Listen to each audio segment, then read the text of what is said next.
dear students, இந்த வீடியோவோட நாம round 1 students எப்படி counseling attend பண்ணணும் general and 7.5 ரெண்டு மாணவர்களுக்கும் சேர்த்து தான் சொல்ல போறேன். இந்த வீடியோல நம்ம சொல்லக்கூடிய கருத்துக்களை நீங்க முழுமையா உள்வாங்கிட்டீங்க அப்படின்னா இந்த 13 days counseling process ஈஸியா முடிச்சிட்டு காலேஜ் சூஸ் பண்ணி போயிட்டே இருக்கலாம்.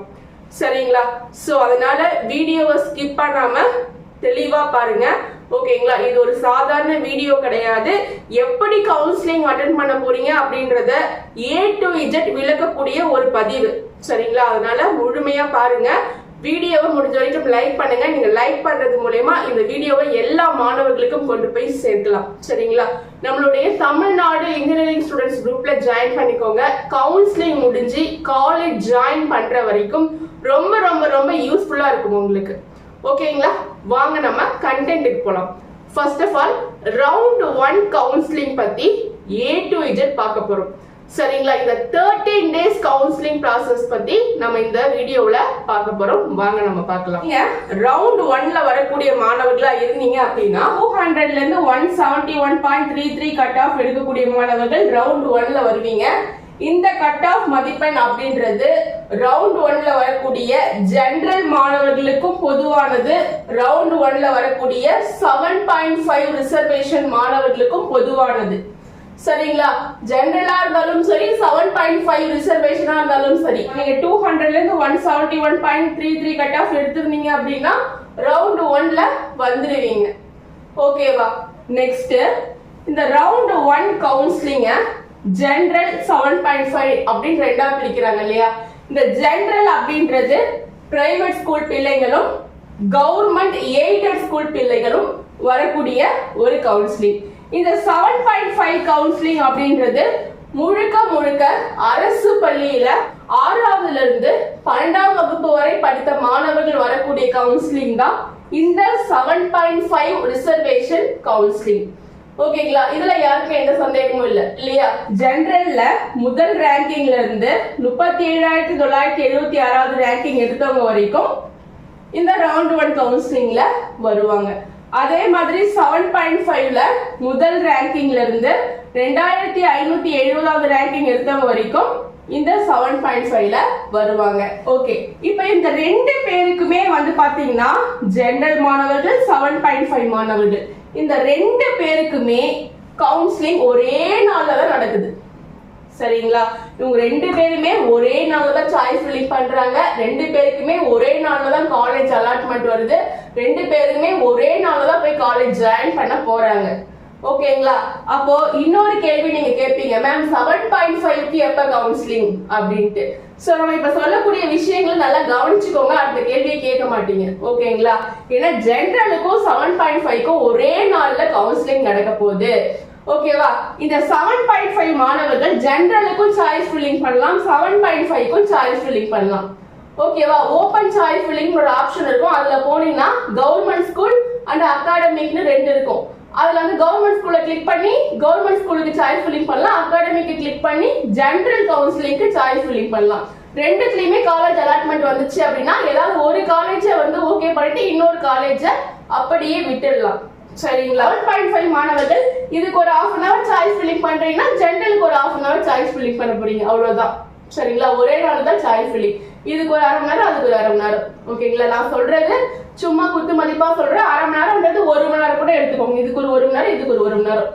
ஓகேங்களா? ஏன்னா 3 நாள் டைம் இருக்கு. 3 நாள்ல நீ இதுக்கு டைம் பிரிச்சு சாய்ஸ் ஃபில்லிங் பண்றதுக்கு டைம் எடுத்துக்கலாம். ஓகேவா? அடுத்தது ரெண்டுத்துக்கு ஒரே நாள் தான் சாய்ஸ் ஃபில்லிங் சொல்லியிருக்கேன். ஜூலை 20, ஜூலை 21, ஜூலை 22 ரெண்டு பேருமே ஒரே நாள் தான் சாய்ஸ் ஃபில்லிங் பண்ண போறீங்க. ஜூலை 20, ஜூலை 21, ஜூலை 22 நீங்க சாய்ஸ் ஃபில்லிங் பண்ணதுக்கு அப்புறம் நீங்க எவ்வளவு காலேஜ் சாய்ஸ் ஃபில்லிங்ல கொடுத்திருந்தாலும் எவ்வளவு கோர்ஸ் கொடுத்திருந்தாலும் அதுல இருந்து ஒரு காலேஜ் அண்ட் ஒரு கோர்ஸ் தான் உங்களுக்கு செலக்ட் ஆகி வரும். சரிங்களா? அப்ப நீங்க சாய்ஸ் ஃபில்லிங் 3 நாள் பண்றீங்க. ஜூலை 20, 21, 22 நீங்க இந்த 3 நாள் சாய்ஸ் ஃபில்லிங் பண்ணதுக்கு அப்புறம் நீங்க பண்ண சாய்ஸ்ல இருந்து ஏதாவது ஒரு காலேஜ் அண்ட் ஒரு கோர்ஸ் செலக்ட் பண்ணி உங்களுக்கு கொடுப்பாங்க. சரிங்களா? அதுக்கு பேர் தான் டென்டேட்டிவ் அலாட்மெண்ட்.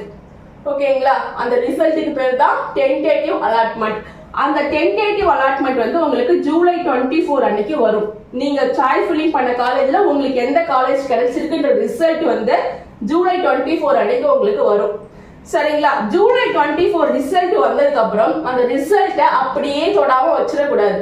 ஓகேங்களா? அதை நீங்க ஓகே பண்ணா மட்டும்தான் காலேஜ்ல போய் ஜாயின் பண்ண முடியும். ஓகேங்களா? உங்களுக்கு காலேஜ் எந்த காலேஜ் கிடைச்சிருக்குன்ற ரிசல்ட் ஜூலை 24 வந்ததுக்கு அப்புறம் ஜூலை 24, 25 இந்த 2 நாளைக்குள்ள நீங்க என்ன பண்ணிடணும்னா அந்த காலேஜை ஓகே பண்ணணும். சரிங்களா? உங்களுக்கு எந்த காலேஜ் கிடைச்சிருக்கோ அந்த காலேஜை அக்செப்ட் பண்ணணும். ஓகேங்களா? அந்த காலேஜை ஓகே பண்ணணும். சரி, அந்த காலேஜை ஓகே பண்ணதுக்கு அப்புறம் ஜூலை 26 24, 25 2 நாள் டைம் கொடுக்குறாங்க. 25 ஈவினிங் 5 o'clock நீங்க காலேஜை ஓகே பண்ணிடணும். சரிங்களா? 24, 25 25 ஈவினிங் 5 o'clock நீங்க காலேஜை ஓகே பண்ணிடணும். அதுக்கு மேல பண்ண முடியாது. ஓகேங்களா? இந்த 2 நாள நீங்க என்ன பண்ணிடணும், காலேஜ் உங்களுக்கு கிடைச்ச காலேஜை ஓகே பண்ணணும். ஓகே பண்ணதுக்கு அப்புறம் ஜூலை 26 அன்னைக்கு ப்ரொஃபஷனல் அலாட்மெண்ட்னு ஒன்று வரும். உங்களுடைய வெப்சைட்ல ப்ரொஃபஷனல் அலாட்மெண்ட் கொடுத்துருப்பாங்க. அந்த ப்ரொஃபஷனல் அலாட்மெண்ட் ஜூலை 26 அன்னைக்கு உங்களுக்கு வரும். அதை டவுன்லோட் பண்ணி எடுத்துட்டு போயிட்டு காலேஜில் ஜாயின் பண்ண வேண்டியதுதான். சரிங்களா? காலேஜ்ல உடனே போய் ஜாயின் பண்ண முடியாது. ஏன்னா வெளியூர்ல இருந்தெல்லாம் நீங்க காலேஜுக்கு வர மாதிரி இருக்கும். அதனால உங்களுக்கு ஜூலை 26 ப்ரொஃபஷனல் அலாட்மெண்ட் வந்ததுக்கு அப்புறம் அன்னைக்கும் போய் காலேஜ்ல ஜாயின் பண்ணலாம். 27 ஜாயின் பண்ணலாம். 28 ஜாயின் பண்ணலாம். ஜூலை 29 ஜாயின் பண்ணலாம். அப்படி இல்லை ஜூலை 30 கூட ஜாயின் பண்ணலாம் அப்படின்னு சொல்லிட்டு ஜூலை 26 இருந்து ஜூலை 30 வரைக்கும் நீங்க காலேஜ்ல போய் ஜாயின் பண்றதுக்கு உங்களுக்கு டைமிங் கொடுக்குறாங்க. சரிங்களா? இந்த 30 மேல போய் நீங்க காலேஜ்ல ஜாயின் பண்ண முடியாது. ஓகேங்களா? அப்ப ஜூலை 26 இருந்து ஜூலை 30 நீங்க என்ன பண்ணிடணும், காலேஜ்ல போயிட்டு ஜாயின் பண்ணிடணும். இது நார்மலான ப்ரொசீஜர். இதுதான். இதுல வந்து பாத்தீங்கன்னா இன்னொரு விஷயமும் இருக்கு. என்னன்னு பாத்தீங்கன்னா, இப்போ நீங்க சாய்ஸ் ஃபில்லிங் பண்றீங்க. ஜூலை 20, 21, 22 3 நாள் சாய்ஸ் ஃபில்லிங் பண்றீங்க. சாய்ஸ் ஃபில்லிங் பண்ணதுக்கு அப்புறம் உங்களுக்கு எந்த காலேஜ் எந்த கோர்ஸ் கிடைச்சிருக்குன்ற ரிசல்ட் வந்து 24 வருது. சரிங்களா? 24 வந்ததுக்கு அப்புறம் 24 இருந்து 25 நீங்க அதை ஓகே பண்ணிடணும் சொல்லியிருக்கேன். நீங்க சப்போஸ் ஓகே பண்ணல, உங்களுக்கு 2 மனசாவே இருக்கு, இந்த காலேஜ்ல ஜாயின் பண்ணலாமா வேணாமா அப்படின்ற மாதிரி ஒரு முடிவுல இருக்கீங்க அப்படின்னா நீங்க வந்து என்னென்ன ஆப்ஷன்லாம் கொடுக்கலாம் அப்படின்னு பாத்தீங்கன்னா, first option accept and confirm. இந்த ஆப்ஷனை கொடுத்தீங்கன்னா ஓகே கொடுக்குறீங்கன்னு அர்த்தம். அக்செப்ட் அண்ட் கன்ஃபார்ம் கொடுத்தீங்கன்னா காலேஜ் ஓகே பண்றீங்கன்னு அர்த்தம். காலேஜ் ஓகே பண்ணீங்கன்னா ப்ரொஃபஷனல் அலாட்மெண்ட் ஜூலை 26 வந்துடும். ஓகேங்களா? இதுதான் காலேஜ் ஓகே பண்றதுக்கான ஆப்ஷன், அக்செப்ட் அண்ட் கன்ஃபார்ம். இந்த ஆப்ஷன் கொடுத்தீங்கன்னா அடுத்தது ப்ரொசீஜர் லைனா வந்துட்டே இருக்கும், ப்ரொஃபஷனல் அலாட்மெண்ட் காலேஜ் ஜாயின் பண்றது. ஓகேவா? இது இல்லாம அக்செப்ட் அண்ட் அப்வர்ட் அப்படின்ற ஆப்ஷன் இருக்கு. இந்த அக்செப்ட் அண்ட் அப்வர்ட் அப்படின்ற ஆப்ஷனை நீங்க கொடுத்தீங்க அப்படின்னா நீங்க சாய்ஸ் ஃபில்லிங்ல 4 காலேஜ் போட்டிருக்கீங்க. இந்த 4 காலேஜ்ல உங்களுக்கு ஃபர்ஸ்ட் ஆப்ஷனா போட்ட காலேஜ் கிடைக்கல, செகண்ட் ஆப்ஷனா போட்ட காலேஜும் கிடைக்கல, தேர்ட் ஆப்ஷனா போட்ட இந்த MIT மட்டும் கிடைச்சிருச்சு. சரிங்களா? நீங்க என்ன நினைக்கிறீங்கன்னா, எனக்கு கோயம்புத்தூர்ல படிச்சா நல்லா இருக்கும், அப்படி இல்லைன்னா CEGல படிச்சா நல்லா இருக்கும், மேல இருக்கக்கூடிய 2 காலேஜ் கிடைச்சா நல்லா இருக்கும், ஆனா MIT போய் கிடைச்சிருச்சு அப்படின்னு நீங்க நினைக்கிறீங்க. ஓகேங்களா? சரி, இப்ப MITயும் இருக்கட்டும், MITலயும் ஜாயின் பண்ணலாம். MIT நம்ம கையிலே வச்சிருப்போம். இருந்தாலும் மேல இருக்கக்கூடிய 2 காலேஜ் நமக்கு கிடைக்குதான்னு ட்ரை பண்ணுவோம் அப்படின்னு சொல்லிட்டு நீங்க நினைக்கிறீங்க. ஓகேங்களா? MIT வந்து இருக்கட்டும், அப்படி MIT நம்ம கையில வச்சுக்கிட்டே மேல இருக்கக்கூடிய 2 காலேஜுக்கு ட்ரை பண்ணலாம். இந்த மேல இருக்கக்கூடிய 2 காலேஜ் நமக்கு கிடைச்சிச்சுன்னா MIT-யை விட்டுட்டு அந்த மேல இருக்கக்கூடிய 2 காலேஜ்ல ஏதாவது ஒரு காலேஜ்ல போய் ஜாயின் பண்ணலாம். சப்போஸ் நமக்கு மேல இருக்கக்கூடிய காலேஜ் கிடைக்கல அப்படின்னா திரும்ப நம்ம போய் MIT-லே ஜாயின் பண்ணிடலாம் அப்படின்ற முடிவுல நீங்க இருக்கீங்க அப்படின்னா இந்த ஆப்ஷன் கொடுக்கலாம், அக்செப்ட் அண்ட் அப்வர்ட். அதாவது இந்த ஆப்ஷனுக்கு என்ன அர்த்தம்னா, உங்களுக்கு கிடைச்சிருக்கக்கூடிய காலேஜ் உங்க கையை விட்டு போகாது, அதே டைமிங்ல மேல இருக்கக்கூடிய காலேஜுக்கு நீங்க ட்ரை பண்ணலாம். சரிங்களா? ட்ரை மட்டும் தான் பண்ணலாம், கிடைக்கலாம் கிடைக்காமலும் போகலாம். ஓகேவா? அதுதான் இந்த option accept and upward. Suppose நீங்க அக்செப்ட் அண்ட் அப்வர்ட் அப்படின்ற ஆப்ஷன் கொடுத்து உங்களுக்கு மேல இருக்கக்கூடிய ஏதாவது ஒரு காலேஜ் கிடைச்சிருச்சு, ஃபர்ஸ்ட் ஆப்ஷனே கிடைச்சிருச்சு, நீங்க அப்வர்ட் கொடுத்ததுல அக்செப்ட் அண்ட் அப்வர்ட் கொடுத்ததுல மேல இருக்கக்கூடிய காலேஜ் கிடைச்சிருச்சு, மேல இருக்கக்கூடிய PSG உங்களுக்கு கிடைச்சிருச்சு அப்படின்னா நீங்க உங்களுக்கு அந்த ரிசல்ட் எப்ப வரும் அப்படின்னு பாத்தீங்கன்னா, நீங்க ஓகே பண்ணிட்டீங்க அப்படின்னா ப்ரொஃபஷனல் அலாட்மெண்ட் ஜூலை 26ஆம் தேதி வருது. அடுத்து ஜூலை 26ஆம் தேதி 30ஆம் தேதிக்குள்ள காலேஜ்ல ஜாயின் பண்ணிடலாம்னு சொல்லிட்டேன். ஆனா அக்செப்ட் அண்ட் அப்வோர்ட் கொடுத்தீங்க அப்படின்னா ரிசல்ட் வரதுக்கு கொஞ்சம் டைம் ஆகும். சரிங்களா? அதாவது மேல இருக்கக்கூடிய பிஎஸ்ஜி இல்ல சிஇஜி அது ஏதாவது ஒண்ணு உங்களுக்கு செலக்ட் ஆகி வருதா அப்படின்ற ரிசல்ட் வந்து பாத்தீங்கன்னா உங்களுக்கு எப்ப வரும் அப்படின்னு பாத்தீங்கன்னா, இப்போ 30ஆம் தேதி இவங்க ஆகஸ்ட் 30ஆம் தேதி இவங்க காலேஜ் ஜாயின் பண்ணி முடிச்சிடுறாங்க இல்லையா? ஓகே பண்ணவங்க ஆகஸ்ட் 30ஆம் தேதியோட காலேஜ் ஜாயின் பண்ணி முடிச்சிடுறாங்க. அது பாத்தீங்கன்னா 31/1/2 இந்த 3 நாள் டைம் எடுத்துக்கிட்டு 3ஆம் தேதி அன்னைக்கு தான் ஓகேங்களா? 31 ஜூலை 31 ஆகஸ்ட் 1 ஆகஸ்ட் 2 இந்த 3 நாள் பிட்வீன் இந்த 3 நாள் கேப்புக்கு அப்புறம் தான் உங்களுக்கு வந்து அப்வோர்ட் ரிசல்ட் வரும். சரிங்களா? இப்போ இந்த ரவுண்ட் ஓகே பண்ண ஸ்டூடெண்ட்ஸ் ஜூலை 30ஆம் தேதியோட காலேஜ் ஜாயின் பண்ணி முடிச்சிருவாங்க. அவங்க 30ஆம் தேதியோட காலேஜ் ஜாயின் பண்ணி முடிச்சதுக்கு அப்புறம் 3 நாள் கேப் 31/1/2 இந்த 3 நாள் கேப் விட்டுட்டு அடுத்தது ஆகஸ்ட் 3ஆம் தேதி அன்னைக்கு தான் உங்களுக்கு அப்வோர்ட் ரிசல்ட் வரும். திரும்ப உங்களுக்கு ஏற்கனவே கிடைச்ச எம்ஐடி தான் திரும்ப கிடைச்சிருக்கா, அப்படி இல்லாம மேல இருக்கக்கூடிய இந்த 2 காலேஜ்ல ஏதாவது ஒரு காலேஜ் கிடைச்சிருக்கா அப்படின்ற ரிசல்ட் வந்து ஆகஸ்ட் 3ஆம் தேதி தான் வரும். ஓகேங்களா? இப்ப ரிசல்ட் வந்ததுக்கு அப்புறம் இவங்களுக்கு வந்து டைரக்டா ப்ரொஃபஷனல் அலாட்மெண்ட் வந்துடும். அப்போர்ட் ஆப்ஷன் கொடுத்தவங்களுக்கு டைரக்டா ஆகஸ்ட் 3ஆம் தேதி அன்னைக்கு ப்ரொஃபஷனல் அலாட்மெண்ட் வந்துடும். எந்த காலேஜ் கிடைச்சிருக்கு அப்படின்ற ப்ரொஃபஷனல் அலாட்மெண்ட் வந்துடும். அது நீங்க ஓகே எல்லாம் பண்ண தேவையில்ல. அது ப்ரொஃபஷனல் அலாட்மெண்ட் வந்ததுக்கு அப்புறம் நீங்க போயிட்டு காலேஜ்ல ஜாயின் பண்ண வேண்டியதுதான்.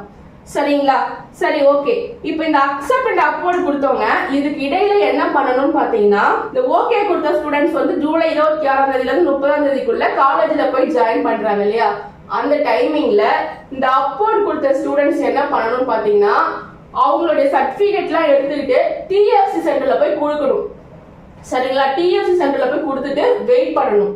அப்பதான் உங்களுக்கு அப்வோர்ட் ரிசல்ட் வரும். சரிங்களா? உங்களுடைய சர்டிபிகேட் அக்செப்ட் அண்ட் அப்வோர்ட் கொடுத்தவங்க உங்களுடைய சர்டிபிகேட்லாம் எடுத்துட்டு போய் டிஎஃப்சி சென்டர்ல கொடுத்துட்டு வெயிட் பண்ணணும். சரிங்களா?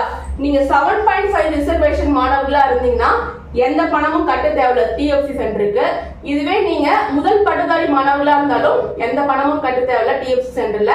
இதுவே முதல் பட்டதாரி இல்லாம இருந்தீங்க அப்படின்னா 25,000 ரூபாய் பணம் கட்டிட்டு டிஎஃப்சி சென்டர்ல சர்டிபிகேட்டும் கொடுத்துட்டு நீங்க வெயிட் பண்ணணும். சரிங்களா? சோ இதுதான் வந்து பாத்தீங்கன்னா அக்செப்ட் அண்ட் அப்வோர்ட் மாணவர்கள் செய்ய வேண்டியது. இவங்க காலேஜ் ஜாயின் பண்ற இந்த 26ஆம் தேதியில இருந்து 30ஆம் தேதிக்குள்ள நீங்க வந்து அவங்க காலேஜுக்கு போவாங்க, நீங்க டிஎஃப்சி சென்டருக்கு போகணும். ஓகேங்களா? அப்வோர்ட் கொடுத்த ஸ்டூடெண்ட்ஸ் டிஎஃப்சி சென்டருக்கு போயிட்டு நீங்க என்ன பண்ணணும், சர்டிபிகேட் கூட உங்க சர்டிபிகேட் எல்லாத்தையும் கொடுக்கணும். சர்டிபிகேட் டிசி மார்க் ஷீட் எல்லாத்தையும் கொடுத்துட்டு அது கூட உங்களுடைய பணத்தையும் கொடுத்துட்டு வெயிட் பண்ணணும். சரிங்களா? சோ இதுதான் வந்து அக்செப்ட் அண்ட் அப்வோர்ட் கொடுத்தவங்களுக்கான ப்ரொசீஜர். சப்போஸ் நீங்க இந்த ஆப்ஷனும் கொடுக்கல, ஓகேங்களா, அக்செப்ட் அண்ட் அப்வோர்டும் கொடுக்கல, அது கொடுக்காம இந்த ஆப்ஷன் கொடுக்குறீங்க, 3வது ஆப்ஷன் டிக்ளைன் அண்ட் அப்வோர்ட் கொடுக்குறீங்க அப்படின்னா என்ன அர்த்தம் பாத்தீங்கன்னா, இப்போ உங்களுக்கு இந்த நீங்க கொடுத்த 4 காலேஜ்ல 3வது காலேஜ் தான் உங்களுக்கு கிடைச்சிருக்கு இல்லையா? சோ இந்த 3வது காலேஜ் எனக்கு வேணவே வேணாம், இந்த அக்செப்ட் அண்ட் அப்வோர்ட்னா இந்த காலேஜ் எனக்கு ஓகே தான், இதை நான் கையிலே பிடிச்சிக்கிறேன், சப்போஸ் இது ரெண்டும் கிடைக்கலாம் நான் இதுல ஜாயின் பண்ணிக்கிறேன் அப்படின்றது அக்செப்ட் அண்ட் அப்வோர்ட். இந்த டிக்ளைன் அண்ட் அப்வோர்ட்னா எனக்கு இந்த காலேஜ் வேணவே வேணாம், மேல இருக்கக்கூடிய 2 காலேஜ் கிடைச்சா நான் ஜாயின் பண்றேன். ஓகேங்களா? சப்போஸ் மேல இருக்கக்கூடிய காலேஜ் எனக்கு கிடைக்கல அப்படின்னா கூட நான் இதுல ஜாயின் பண்ண மாட்டேன். ஓகேங்களா? மேல இருக்கக்கூடிய காலேஜ் கிடைக்கலாம் கூட நான் என்ன பண்ண மாட்டேன், 3rd ஆப்ஷன்ல கிடைச்சிருக்கக்கூடிய காலேஜ்ல நான் ஜாயின் பண்ண மாட்டேன், நான் அடுத்த ரவுண்டுக்கு போய் கவுன்சிலிங் மறுபடியும் அட்டெண்ட் பண்ணிக்கிறேன் அப்படின்னு அர்த்தம். சரிங்களா? டிக்ளைன் அண்ட் அப்வோர்ட்னா எனக்கு இந்த காலேஜ் வேணவே வேணாம், மேல இருக்கக்கூடிய காலேஜ் கிடைச்சா கொடுங்க, அப்படி மேல இருக்கக்கூடிய காலேஜ் எனக்கு கிடைக்கல அப்படின்னா கூட நான் இதுல போய் ஜாயின் பண்ண மாட்டேன், நான் நெக்ஸ்ட் ரவுண்டுக்கு போய் கவுன்சிலிங் அட்டெண்ட் பண்ணிக்கிறேன் அப்படின்னு அர்த்தம். அதுதான் டிக்ளைன் அண்ட் அப்வோர்ட். அடுத்தது இன்னொரு ஆப்ஷன், இதுவும் நீங்க கொடுக்கல, 4வது ஆப்ஷன் மூன்றும் நெக்ஸ்ட் ரவுண்ட் கொடுத்துருக்கீங்க அப்படின்னா நான் டைரக்டா நான் சாய்ஸ் ஃபில்லிங் பண்ணிருக்கல இந்த 4 காலேஜ், இந்த 4 காலேஜுமே எனக்கு வேணாம், நான் தெரியாதவங்க அந்த 4 காலேஜையும் சாய்ஸ் ஃபில்லிங்ல போட்டேன், நான் அடுத்த ரவுண்டுக்கு போயிடுறேன் அப்படின்னு அர்த்தம். நீ ரவுண்ட் 1 ஸ்டூடெண்டா இருந்தீங்கன்னா ரவுண்ட் 2க்கு போய் கவுன்சிலிங் அட்டெண்ட் பண்ணிக்கிறேன் அப்படின்னு அர்த்தம். சரிங்களா? 3 நெக்ஸ்ட் ரவுண்ட்னா நான் போட்டிருக்க எந்த காலேஜுமே எனக்கு வேணாம், நான் நெக்ஸ்ட் ரவுண்டுக்கு போயிடுறேன் அப்படின்னு அர்த்தம். ஓகேங்களா, இதுதான் வந்து கவுன்சிலிங் ப்ரொசீஜர். ஸோ அப்போ நீங்க எப்ப இந்த ஆப்ஷன்லாம் கொடுப்பீங்க அப்படின்னா, இந்த டென்டேட்டிவ் அலாட்மெண்ட் ஜூலை 24 வருது இல்லையா, ஜூலை 24 டென்டேட்டிவ் அலாட்மெண்ட் வந்ததுக்கு அப்புறம் நீங்க அன்னைக்கு என்ன பண்ணலாம், அக்செப்ட் அண்ட் கன்ஃபார்ம் கொடுக்கறதா, இல்ல அக்செப்ட் அண்ட் அப்போர்ட் கொடுக்கறதா, இல்ல டிக்ளேர் அண்ட் அப்போர்ட் கொடுக்கறதா, இல்ல மூவ் டு நெக்ஸ்ட் ரவுண்ட் கொடுக்கறதா அப்படின்ற முடிவை நீங்க எடுத்துக்கலாம். சரிங்களா, நீங்க இந்த டிக்ளேர் அண்ட் அப்போர்ட் கொடுத்தீங்க அப்படின்னா டிஎஃப்சி சென்டருக்கு போக தேவையில்லை. ஓகேங்களா, மூவ் டு நெக்ஸ்ட் ரவுண்ட் கொடுத்தாலும் நீங்க டிஎஃப்சி சென்டருக்கு போக தேவையில்லை. இந்த அக்செப்ட் அண்ட் அப்போர்ட் கொடுத்தவங்க மட்டும் தான் டிஎஃப்சி சென்டருக்கு போயிட்டு பணத்தை கட்டிட்டு வெயிட் பண்ணணும். ஓகேங்களா, புரியுதா? சோ இதுதான் வந்து ஓவரால் ரவுண்ட் 1 கவுன்சிலிங் ப்ராசஸ். அதே மாதிரி எனக்கு எம்ஐடி கிடைச்சிருக்கு, நான் அப்போர்ட் கொடுத்தா எனக்கு ஆர்ஐடி கிடைக்குமா அப்படின்னா கிடைக்காது. உங்களுக்கு எந்த காலேஜ் கிடைச்சிருக்கோ அதுக்கு மேல இருக்கக்கூடிய மேல் வரிசையில் இருக்கக்கூடிய காலேஜ் தான் உங்களால அப்போர்ட் கொடுத்து எடுக்க முடியுமே தவிர, உங்களுக்கு கிடைச்ச காலேஜுக்கு கீழ் வரிசையில எந்த காலேஜ் இருந்தாலும் அதை நீங்க எடுக்க முடியாது. சரிங்களா, டவுன்வர்ட்ல இருக்கக்கூடிய காலேஜ் உங்களால எடுக்கவே முடியாது. அதுக்கான ஆப்ஷனே வந்து டிஎன்ஏல இல்ல. சரிங்களா, அப்போர்ட்ல இருக்கக்கூடிய காலேஜ் தான் நீங்க என்ன பண்ணலாம், செலக்ட் பண்ணி எடுக்கலாம். ஓகேங்களா, இதுதான் overall round 1 general and round 1 7.5. Ma'am நாங்க 7.5ல இருக்கோம், எங்களுக்கும் இந்த ஆப்ஷன் எல்லாம் கொடுக்கலாமா, அக்செப்ட் அண்ட் அப்போர்ட் கொடுக்கலாமா, டிக்ளைன் கொடுக்கலாமா அப்படின்னா தாராளமா கொடுக்கலாம். இந்த ஆப்ஷன் எல்லாமே 7.5 ஸ்டூடெண்ட்ஸ்க்கும் பொருந்தும், ஜெனரல் ஸ்டூடெண்ட்ஸ்க்கும் பொருந்தும். சரிங்களா, 7.5 ஸ்டூடெண்ட்ஸ்க்கும் நீங்களும் என்ன பண்ணலாம், இந்த ஆப்ஷன் கொடுக்கலாம், ஜெனரல் ஸ்டூடெண்ட்ஸும் இந்த ஆப்ஷன்ஸ்லாம் கொடுக்கலாம். ஓகேவா, அப்போர்ட்ல வேற காலேஜ் கிடைச்சதுக்கு அப்புறம் அந்த பணம் சர்டிபிகேட் ரெண்டுமே எந்த காலேஜ் கிடைச்சிருக்கோ அந்த காலேஜுக்கு டிஎஃப்சி சென்டரே அனுப்பி விட்டுருவாங்க. ஓகேங்களா, கண்டிப்பா வீடியோ யூஸ்ஃபுல்லா இருக்கும்னு நினைக்கிறேன். மறக்காம லைக் அண்ட் சப்ஸ்கிரைப் பண்ணுங்க. நம்மளோட தமிழ்நாடு இன்ஜினியரிங் ஸ்டூடெண்ட்ஸ் குரூப்ல ஜாயின் பண்ணிக்கோங்க. உங்க கட் ஆஃப் கான காலேஜ் லிஸ்ட் வேணும் அப்படின்னா ஸ்கிரீன்ல கொடுத்துருக்க நம்பருக்கு வாட்ஸ்அப் பண்ணுங்க. ஓகே பை, மீண்டும் அடுத்த ஒரு வீடியோவோட நான் உங்களை சந்திக்கிறேன்.